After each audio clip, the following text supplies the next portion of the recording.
innovation na makambo ya mpepo to pe aviation na RDC. Compagnie africaine d'aviation CAA na mokuse alela yango minu na nenga kosakana te di et commandé domaine na ye. Après réception, il y a premier Airbus A330, oyo CAA yakanango, mikolo eleki, yango nde suki saka masolo, ndi melangai mwana Kongo que CAA a outil lisusu ko bambo la koko di koko na botu na domaine aérien avec arrivée P réception, il y a deuxième avion esika Airbus A330. Ah! Airbus A330, deuxième frappe yango yo, ya mokwake na mapate RDC, ya boebondi melangai que mon côté na terrain po ezalana nute et comme il est longtemps bananzuzi veut dire mapasa Airbus A330 ba avion ya mokwake ya liboso yaka yangoyo bozwa lix ezanango net sokyo matio kitana ote po confort nango ezana ba angle nyonso kobana na bakiti na couloir na first class na classe économique et bongo bozo ya mibale yangoyo nyonso ezana excellence pe noblesse moko hors pair boye bape bosimba que Airbus A330 eza ba marque ba avion oyo bomoda kana international ba compagnie aérienne de renom pe crédible nde basalelaka yango boko kute yango na bamboka lokola allemande veut dire na machaft pe ba pays européen belé kutu batu ya bafaire pe mingi ya minene na monde mingi basalelaka yango pona kitoko pe bopeto na luxe na yango surtout mécanisme ya sécurité eza nango chaque siège ndenge kaka boza komona eza na mwa mini télé oyo kotalela ba film ennui, fatigue, okotika la koyoka yango te USB na pointe pour le chargement ba téléphone tope ba utilité mosusu Airbus A330 ya mibale ya CAA et komi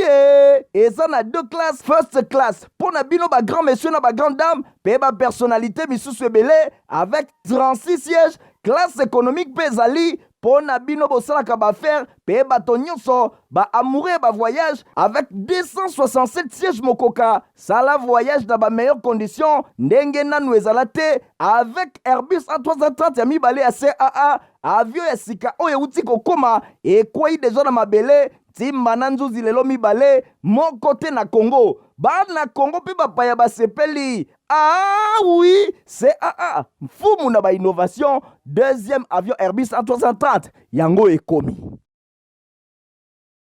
Jeudi 4 mai 2023, mbote na bino pe merci. Ndenge boze ebele bosa ba téléviseur na bino pona kolanda info lingala journal ya peuple pona peuple to fongola journal oyo pona kosono que chef de l'état Félix Antoine Tshisekedi Tshilombo ya prononcé qui discours moko solennel na séance d'ouverture et cérémonie et célébration la journée mondiale ya liberté de la presse qui célèbre moko la mercredi 3 mai kuna na fleuve Congo hôtel na commune ya Gombe sur place. Témoin et événement héritier Mapindimi. Le président de la République, Félix Antoine Tshisekedi Tshilombo, a prononcé un discours moko solennel dans la séance, il y a ouverture, il y a cérémonie, il y a célébration, il y a journée mondiale de la liberté de la presse. Mercredi 3 mai 2023, na Fleuve Congo Hotel, na Kinshasa, na commune ya Gombe. Journée commémorative Oyo, ezala qui placé na thème national, liberté d'expression à l'épreuve à la situation sécuritaire en République démocratique du Congo. Nouvelle loi sur la presse pour une nouvelle dynamique. Ba orateur ya ndenge na ndenge bazwaki maloba na cérémonie oyo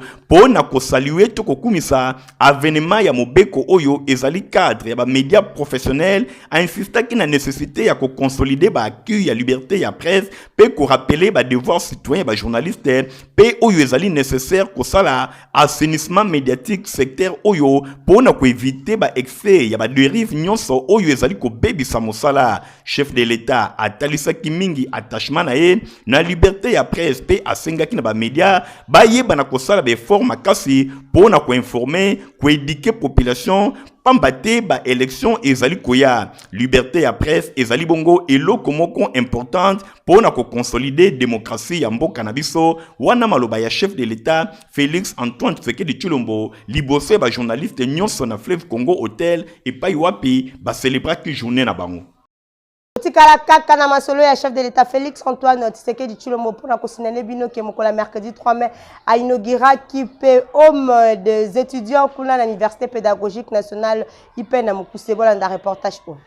Mouvement ezalaki makasi pona oyo etali inauguration epai ya chef de l'État Félix Antoine Tshisekedi Tshilombo mercredi 3 mai 2023 ya ba nouveau bâtiment oyo etongami na site universitaire kuna na Université pédagogique nationale. Ezalaki principalement ba homme ya sika pona ba étudiants oyo ezalaki améliorer pe ba conditions de vie na campus universitaire oyo. Manifestation oyo ezalaki bongo na rythme ya série ya ba prise de parole avant visite proprement dite ya ba ouvrage oyo nyonso epai ya chef de l'État accompagné ba personnalité ya monde politique pe académique. Pour la rectrice ya IPEN Anastasie Masanga oyo azwaki maloba na liboso alobi ba ouvrage oyo ezali kotalisa volonté pe humanisme ya président de la République Félix Antoine Tshisekedi Tshilombo oyo a honoré promesse na ye asalaka le 6 décembre 2020 na délégation ya ba professeur ya IPEN oyo ayambaka bango na cité ya Union africaine oyo a prometaka esalemi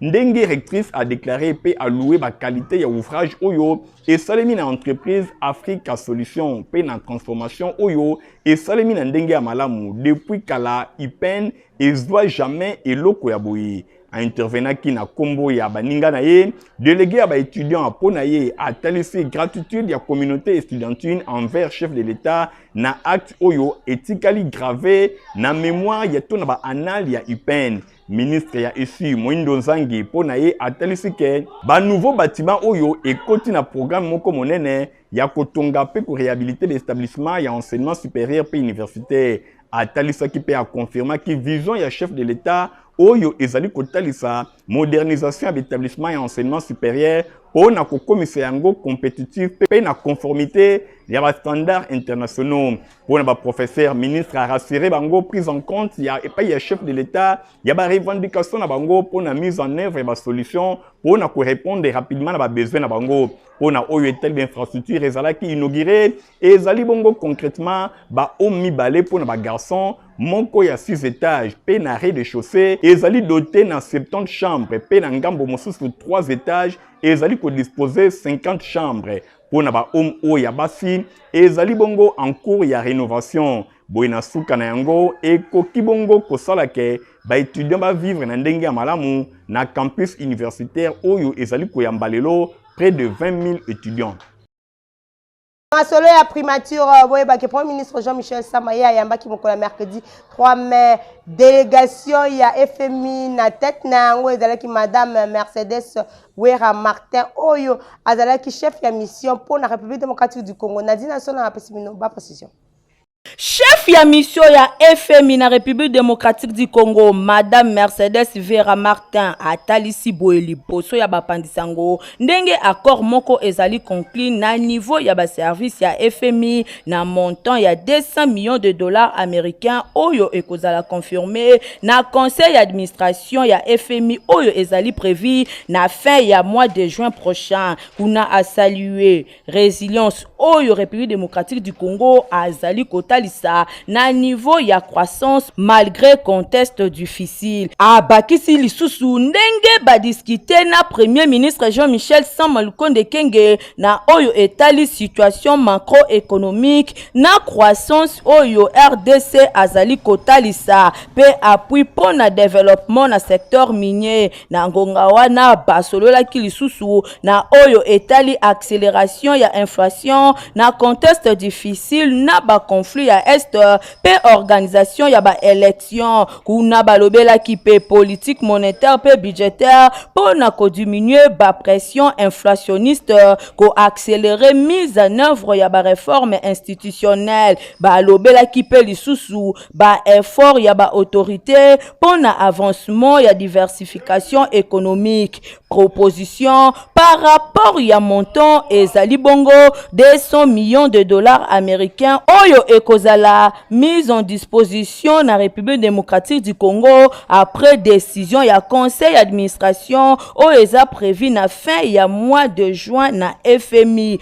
Bosimbake accord yango conclu ezali 4e revue ya programme économique oyo ekozala confirmé na décision ya conseil d'administration ya FMI oyo ezelemi le 28 juin 2023. Décision yango eza très importante oyo ekopé salié na décaissement ya plus de 200 millions de dollars américains na appui ya balance ya paiement.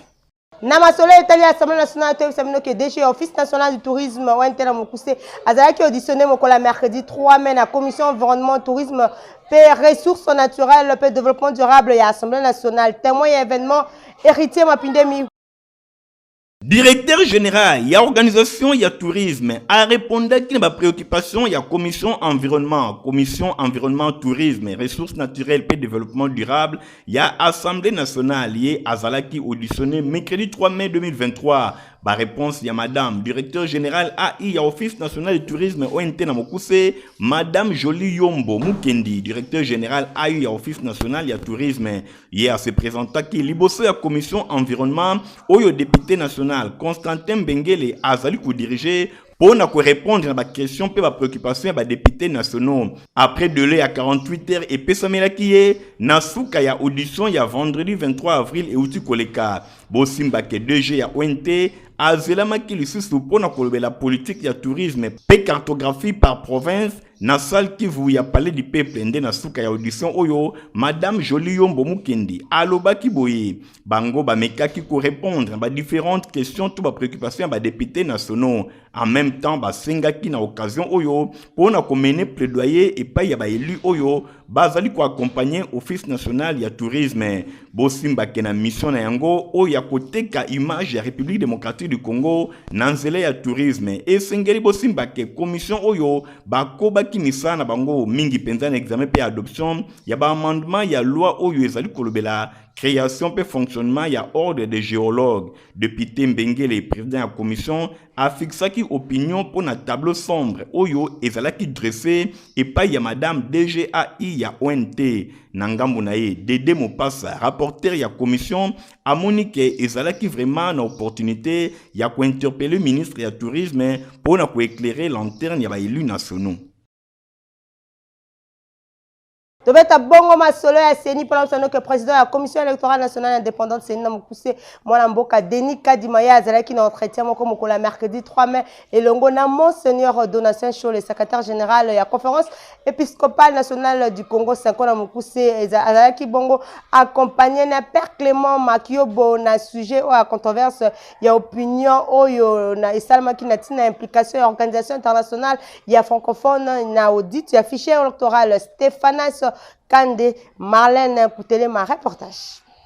Loko la mission ya observation ya Senko na SCC baza na dynamique ya ko accompagner davantage processus électoral tango nyonso tozalaka préoccupé topé en face ya quelque chose oyo ekosenga crédibilité to pusanaka pona kokutana na ba responsable pona ko échanger na bango na koloba ya solo tilelo tozali vraiment attentive yangonde ememi biso lelo tokuta na président Denis Kadima ezali debande ezali kobotama kota la nécessité ya audu international oyo esengeli ekambama na OIF bazalaki d'ailleurs invité et pas yaseni kasi tozali koyoka pendant un certain temps ba réaction selon lesquelles ezali malamute par rapport ya souveraineté pe intégrité ya mboka surtout que directrice ya OIF azali rwandaise ezali mingi vraiment bato balingi audit yango ezala bongo national biso ezali ko préoccuper biso bargument ezali politique parmi l'institution oyo ezali ko défendre intégrité to souveraineté nationale senko tozali toyebi ko dénoncer ba attitude ya indifférence ya communauté internationale en rapport na oyo ezali ko leka na Rwanda nazali ko informer bino ke touti ko sala mission moko conjointe na SCC na États-Unis pour na situation ya est ezali pour na kolobake tozali ko tenir na intégrité kasi ba mema yango te na question technique lokola ba élection wana maloba ya Monseigneur Chole na micro ya presse kuna na Seni kobanga na biso ezali ke Seni azala influencer na ba discours te po azala fermer na audit oyo ekokaki kozala na dimension mosusu internationale tope ko échanger elongo na président ya Seni oyo azali conscient ke aidisi biso ke a invité ki OIF pe abombaki eloko-te na problème ya audit oyo ekokaki kozwa dimension internationale pour na koloba ya solo Monseigneur Chole a confirmé que bango na Seni bazali kotala na même direction. Présidente, il y a les amis, il y a Brigitte Moleka, cadre, il y a UDPS, maman Brigitte Moleka, il y a Kumbela qui délégation, le week-end où il y a la sortie officielle, il y a Union Sacrée de la Nation. Nadine Nasson, un reportage. ezalaki ndeni ata moninga senga pardon samedi 29 avril 2023 kuna na stade de Mature na sortie officielle ya plateforme Union Sacrée de la Nation oyo ekonnaîtraki présence ya baparti politique ya ndenge na ndenge tomonaki mpe bacadre ya UDPS na kati na bango tomonaki ye moko mwasi kitoko femme forte femme de valeur mama Brigitte Moleka oyo akendaki na équipe costaud na ye ya les amis de Brigitte Moleka nyonso wana mpona kosoutenir plateforme na bango Union Sacrée na idéologiste moko ya kopesa président de la République deuxième mandat nyonso elekaki kitoko na bokasi ya bakambi ya Union Sacrée mpe na kati nango mama Brigitte Moleka azalaki na esengo makasi koyoka badiscours nyonso oyoyo baprésident ya Union Sacrée basalaki na ngambo na ye lokola cadre ya UDPS mpe moko ya bakandida ya parti ya monene oyo alobi akofanda kimia te soki afandi kimia akoya kozwa 0 pamba na yango na mikro ya Info Lingala oyoka ye ndenge alobi toza na esengo mingi lokola tokomi awa na manifestation oyo ekomaka kaka une fois na vie stade etondi alors etondi toza na esengo mingi ya koaccompagner Union Sacrée en tant que cadre na parti na biso au pouvoir UDPS tokokaki kozanga te alors baoyo bazali nanu na hésitation oyo nanu bakoti na Union Sacrée te preuve yango oyo plus de 500 partis politiques président de la République donc baoyo baza na hésitation naza kosenga bango barejoindre biso parce que occasion oyo eza unique po totombola mboka ezonga uni tozala force po tocombattre l'ennemi en tout cas commentaire eza te bino moko bomoni ndenge totondi awa donc toye mpona koaccompagner chef de l'état Félix Antoine Tshisekedi Fatimeko.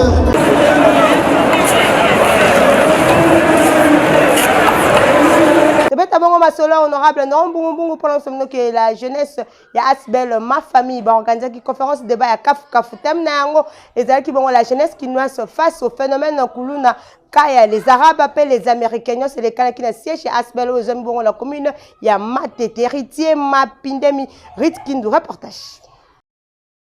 Jeunesse kinoise, liboso ya phénomène babengi kuluna, kaya ba arabe ba américain wanande ezali mo bangé na thème oyo ezala ki développé week-end eleki na siège ya Asbel babengi ma famille. Boye numéro 1 ya branche ya ba jeune mingi na Asbel babengi ma famille. Bobo Mbungu nde animaki conférence débat oyo elekaki na siège ya Asbel ma famille oyo ezwami na quartier Mutoto na commune ya Matete epai wapi tomonaki bato ya ndenge na ndenge bayaki Bobo Mbungu oyo azali ko diriger jeunesse ya Asbel atalisaki motivation oyo bango bazalaki na yango pona ko sensibiliser bilenge par rapport ya conférence débat oyo ezwaki maloba alobelaki phénomène kuluna ezali koumela mingi na ville ya Kinshasa na tina wana esengeli ba solution ezwama ko sensibiliser jeunesse ba autorité pe esengeli ba s'impliquer tango nyonso pona ko éradiquer phénomène oyo pambate ba acte ya violence et commis ebele ndenge nini kolite contre phénomène kuluna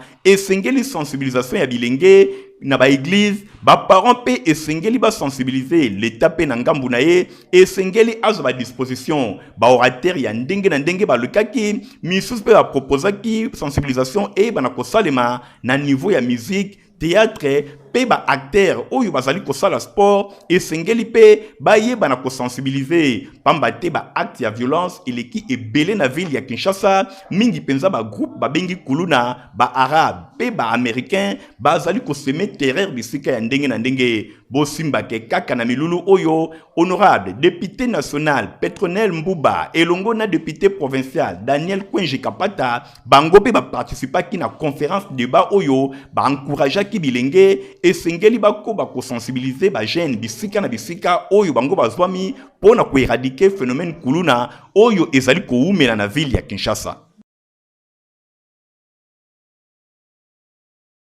Là, c'est à Thier, Baclon, à l'aise, surtout dans Airbus A330, pour les la capacité, qui te copé, conditions à voyage, les gens à reportage.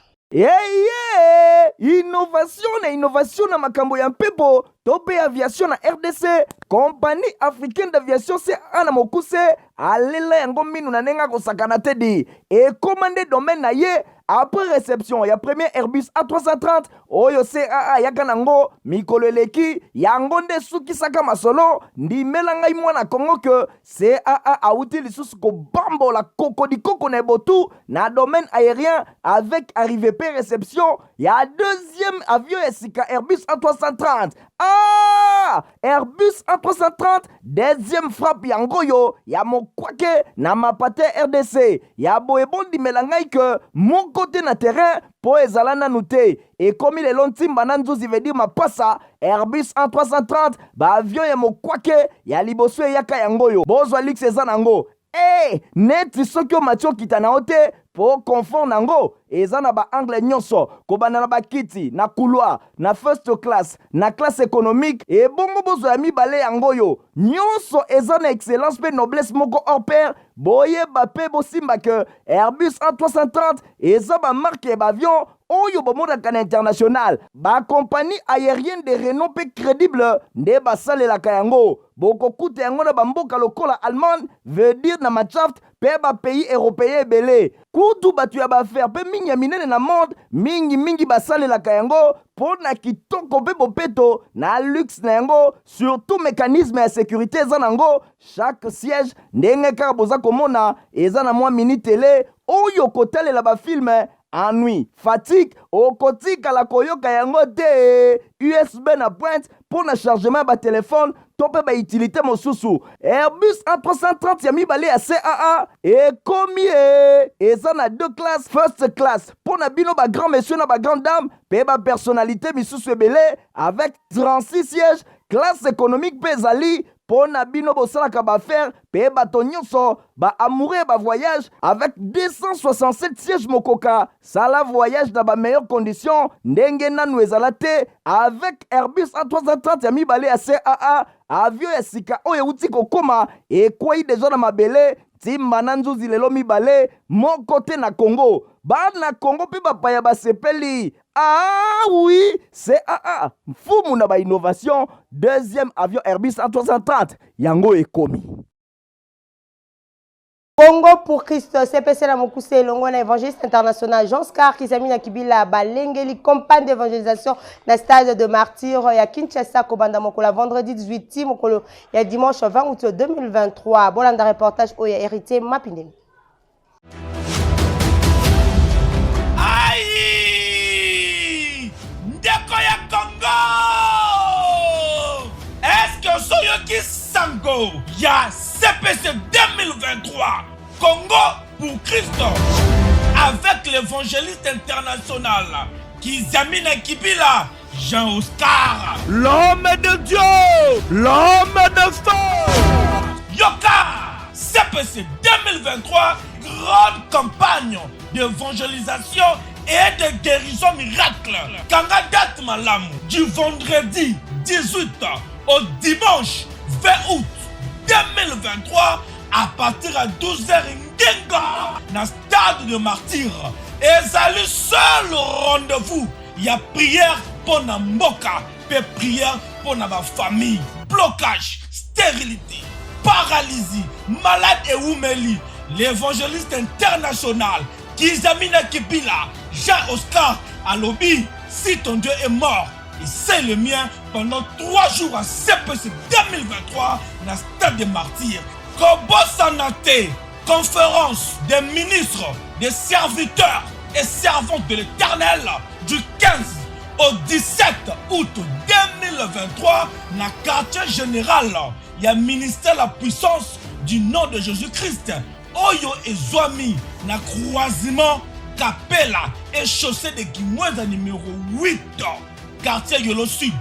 commune à Kalamou, référence Maître Taureau. Ah! Bon à CPC 2023, Gana Zangate. Vous avez un communiqué de service dans la lecture. Direction générale, il y a Info Lingala, journal il y a peuple pour na peuple. Bazali ko recruter ba journaliste pe ba agent marketeur. Ba nyonso ba sepeli na offre oyo et singeli baleka ko déposer ba dossier na bango na avenue Bokuma numéro 32 quartier Matonge na commune ya Kalamu. Référence Bibi Play. Kobanda lundi kino mokolo ya vendredi. Recrutement oyo et banda kibongo depuis mokolo ya le 10 avril 2023 P ezali kosuka le 15 mai 2023. Ba nyonso bazali intéressé baleka na ba adresse oyo topesi bango Bokuma numéro 32 quartier Matonge commune ya Kalamu. Référence salle de fête Bibi Play. Topé bakoki kobenga na ba numéro oyo 089 981 63 47. Topé 09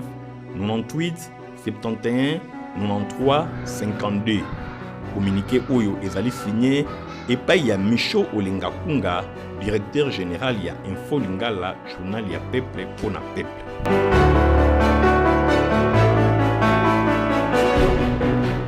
Olingaka olata sapato ya kitoko esika eza semo ko na 7e rue limité et na petit boulevard na place commerciale et pa wapi Papa Griffe aza kusala bino ba sapato moko ya qualité. Héritier Mapinem Igor Tingi, reportage. Olingaka basapatu kitoko, olingaka mokoto ya malonga oyo ekobimisa yo propre liboso ya bato nyonso. Esika eza se moko na 7e rue na commune ya Limité na place commerciale na petit boulevard. Tala malamu yeyo collègue ya bato nyonso basalaka basapatu minene na mikili ya poto basapatu ya kitoko oyo bino boyebi ezali Papa Griffe, les grands sapeurs, les magistrats suprêmes de la SAP ye aleki bato nyonso oyo basalaka ba mikoto yeyo muto ya boye esengeli mboka etaye poids nayebi ke chef de l'état Fachi Beton oyebi nga na Kombo oyebi nga na Elongi oyebi nga na Moussaba. Moi je pense que c'est déjà quelque chose de bon. Et puis oyebi batezaki na Limité toki na premier ministre nous allons na yo na musée oyo kota palais du peuple obenga ngai tokutana mais tu le loka ba blocage mais on a même na ministre là ministre de la culture azali ministre de l'industrie azali ministre ya PMI azali PMR mais pourquoi te koko changa maboko va venir diminuer taux ya chômage pour nous les hommes. Par contre nous avons na Papa Griffe pour diminuer taux wana ya kuluna pour encadrer jeunesse pour transformer bango ce mouté qui ça la sapato est-ce que avant ça sur la maison ça je ne pense pas automatiquement à Oluka Azala responsable pour qu'il y ait des familles mais pourquoi dans ça été pourquoi dans ce là on a fait dans Argentine au là adjoint à ils allaient chez Coco Mulumba fils gouverneur Argentine au là nous on a quand même bonne foi alors baka ngamo wa me bangati pas chef de l'état na pesa mon compte na yiki makama politique pe moi makama belo mais il fait que bonne foi aux autorités nous sous bazar moi je pense que nous ça effort et ça devoir on a dit on a devoir on a la salle ceux qui étaient dans la 7e rue place commerciale na petit boulevard place partie sur notre monsieur on a passé à Bablo à Kekele pour on a la présence de la salle nous a bien organisé Nansala mikanda nyosu boyo ekosena que l'état le peut soutenir yo yango na bimisi mais bali ko soutenir ngaki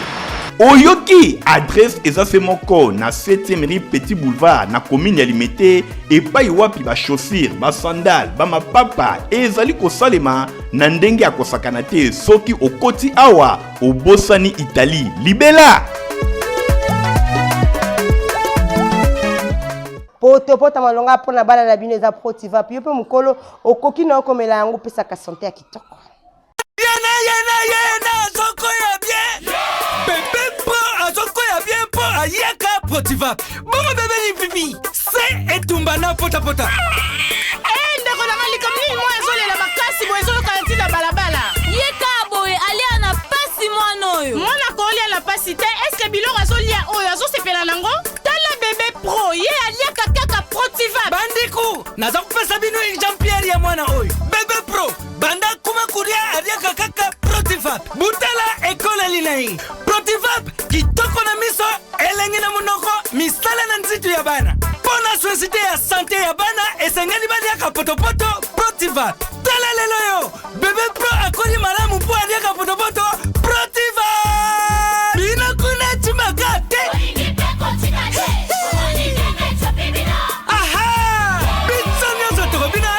Bébé, toke, baya bayango, chante kitoko nchoto makachi, mboka mobimba, echita ingi yo. Ha! Protiva, poto kitoko pona ba bébé pro. Bozala ki ebele pona kolanda info lingala journal ya pepe pona pepe osepela ki nango pesa merci na Igor Tingi Matomi na wazaki na sima ya caméra. Concours rédactionnel Nadine Asona pe superviseur simama qui est pas hérité mapinde mina montage tozaki bongo na Christian Kenge Beni coordination à Stéphane Skandenga notre épisode de rendez-vous Mikolo Zaliko ya au revoir. Innovation na makambo ya mpepo tope aviation na RDC compagnie africaine d'aviation c'est ana mokuse alela yango minu na nenga kosakana tedi et commandé domaine na ye après réception ya premier Airbus A330 oyo CAA yaka nango mikolo eleki yango nde sukisaka masolo ndimela ngai mwana Kongo que CAA auti lisusu kobambola koko na botu na domaine aérien avec arrivée pe réception ya deuxième avion esika Airbus A330.